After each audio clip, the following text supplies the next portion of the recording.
I used to believe that hard work and loyalty were enough, that if you just stayed the course, treated people right, and put your family first, the rest would fall into place. But I learned that betrayal doesn't care how loyal you are. It started last summer, during a turning point in my career. After years of climbing the corporate ladder, the late nights, missed birthdays, canceled vacations, I finally got the promotion I'd been chasing. Senior project manager at a growing tech firm. With that came more hours, more pressure, and more time away from home. I thought it was worth it.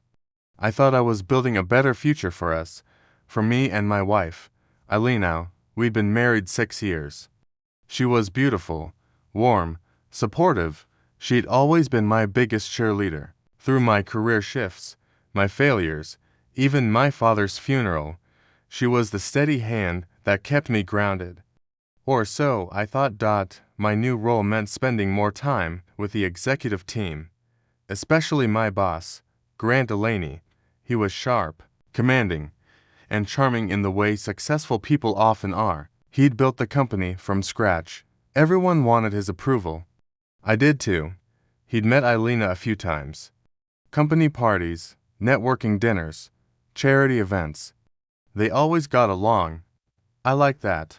I thought it made me look good. A beautiful, kind wife and a rising reputation. I was too blind to see what was actually happening. It was a company retreat that changed everything. 3 days in a luxury mountain resort, designed for team bonding. I was swamped with meetings and barely had time to sleep.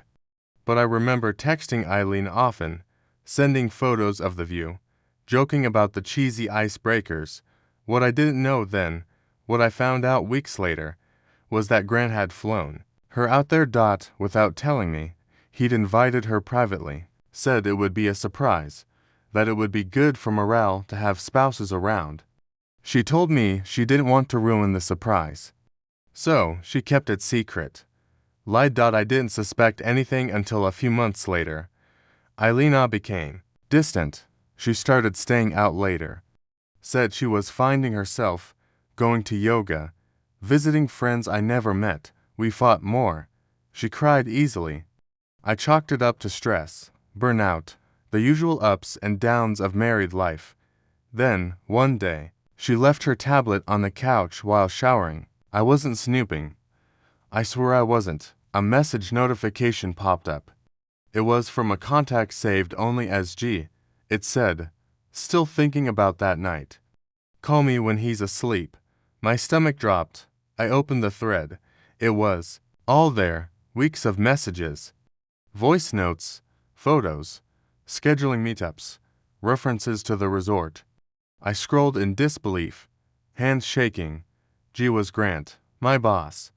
The man I'd trusted, the man who gave me my promotion, the man I looked up to, and my wife. She had slept with him, repeatedly. I didn't confront her right away. I needed to understand how deep the betrayal went. So I did the unthinkable. I backed up her messages. I printed them. I took screenshots. I built a case, not because I wanted revenge, but because I needed the truth to slap me in the face so hard I couldn't deny it. When I finally confronted her, she didn't even lie. She broke, collapsed on the living room floor, sobbed like a child caught in the act, said she hated herself, that it was a mistake, that it started at the retreat, drinks, flattery, feeling neglected, that she didn't know how to stop once it began. But, "I love you," she whispered, clutching my hand. "Please don't leave me. Please. Forgive me." That was the moment I knew, not just that she cheated, but that something between us had died long ago, and I hadn't seen it. I packed a bag and left that night. I filed for divorce 2 weeks later. She begged me to reconsider. She sent long emails, wrote letters, even reached out to my mother. She said she'd go to therapy, that we could rebuild. But how do you rebuild something from ashes? I quit my job, told HR everything. I showed them the messages. Grant resigned quietly, under personal reasons. The company tried to cover it up, but I didn't care. I just wanted out. I didn't want to be part of anything that had his fingerprints on it. The months that followed were the darkest I've ever known. I moved in with my brother. I barely ate. I didn't sleep. I lost weight. I avoided friends. I couldn't face the looks, the sympathy, the curiosity, the pity. I was humiliated. Not just because my wife cheated, but because she did it with my boss, a man who had power over me, both professionally and personally, and yet, I survived. I took a job at a smaller firm.